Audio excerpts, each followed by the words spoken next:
اس ہفتے ٹیوبرکلوسس یعنی تپِ دق کا عالمی دن منایا گیا۔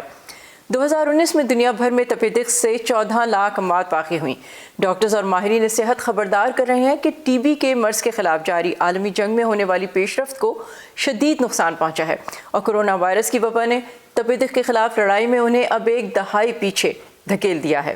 اور اب بات کریں پاکستان کی، تو پاکستان میں تپِ دق کی صورتحال پر TBFacts.org میں شائع کردہ رپورٹ کے مطابق کرونا وائرس کی وبا سے پہلے پاکستان میں ہر سال تقریباً 5,10,000 نئے ٹی بی کیسز سامنے آتے تھے، جن میں ہر سال ٹی بی کی ایسی قسم کے 15,000 نئے کیسز سامنے آ رہے تھے جس کے خلاف ادویات اب مؤثر نہیں رہیں، اور ادویات سے مدافعت رکھنے والی ٹی بی کے حامل ممالک میں پاکستان کا نمبر 5واں ہے۔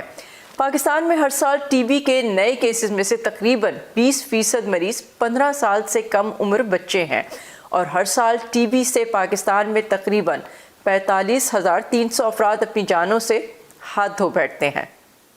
Pakistan national T B control programme کے مقررہ ہدف کے تحت 2020 تک پاکستان بھر سے 4,20,000 کیسز کی نشاندہی کرنا اور 91% کو کامیاب علاج فراہم کرنا تھا، لیکن یہ جاننا مشکل ہے کہ 2019 اور 2020 کے لیے کون سے اہداف کو پورا کیا گیا۔ 2020 میں کرونا وائرس کی وبا دنیا بھر کے صحت عامہ کی سہولتوں اور نظام پر حاوی رہی۔ جنیوا میں عالمی ادارے صحت کے زیر انتظام ٹاپ ٹی بی پارٹنرشپ کے تجزیے کے مطابق بھارت، پاکستان، جنوبی افریقہ اور انڈونیشیا سمیت دنیا میں ٹی بی کے مرض کی سب سے اونچی شرح رکھنے والے 9 ممالک میں مرض کی تشخیص اور علاج میں اوسطاً 23% کمی واقع ہوئی ہے۔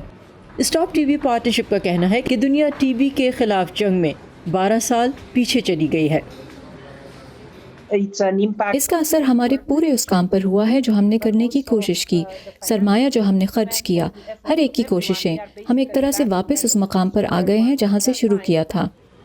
کووڈ-19 کی طرح تپِ دق بھی پھیپھڑوں کی ایک بیماری ہے۔ یہ وائرس کے بجائے بیکٹیریا کی وجہ سے ہوتی ہے۔ بہت سے ڈاکٹرز، نرسیں اور صحت عامہ سے متعلق کام کرنے والے جو ٹی بی کے لیے کام کر رہے تھے، انہیں کووڈ کی جانب منتقل کر دیا گیا۔ ٹی بی کے وارڈز کو فوری طور پر کووڈ-19 یونٹس میں منتقل کر دیا گیا، اور وبا پر قابو پانے کے لیے ملکوں نے لاک ڈاؤنز لگائے، جس کی وجہ سے ٹی بی کی تشخیص اور علاج کو شدید نقصان پہنچا۔ عام طور پر ٹی بی میں مبتلا لوگوں کی صحت کو زیادہ خطرہ ہوتا ہے، اور انہیں صحت عامہ کی سہولتوں تک پہنچنے میں بھی مشکلات ہوتی ہیں۔ اس کی ایک وجہ فاصلہ ہو سکتی ہے، پیسہ ہو سکتا ہے، غربت اور دیگر رکاوٹیں ہو سکتی ہیں، اور کووڈ نے ان مسائل کو بڑھا دیا ہے۔ اس کا مطلب یہ ہے کہ ہسپتال یا کسی کلینک میں پہنچنے تک مریض بری طرح انفیکشن سے متاثر ہو چکا ہوتا ہے۔ بہت سے معالج اب مشاہدہ کر رہے ہیں کہ تپِ دق کی کچھ بہت ہی خطرناک قسمیں جو انہوں نے کئی سالوں سے نہیں دیکھی تھیں اب سامنے آ رہی ہیں۔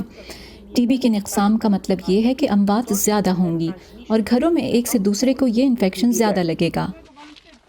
ڈیٹیو کا کہنا ہے یہ ایک موقع ہے کہ اس پیش رفت میں آنے والی کمی کو روکا جائے۔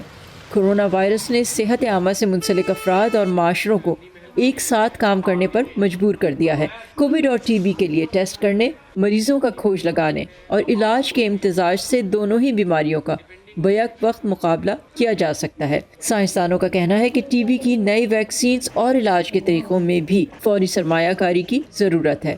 ہنری رچول کے ساتھ صبا شاہ خان، وائس آف امریکہ۔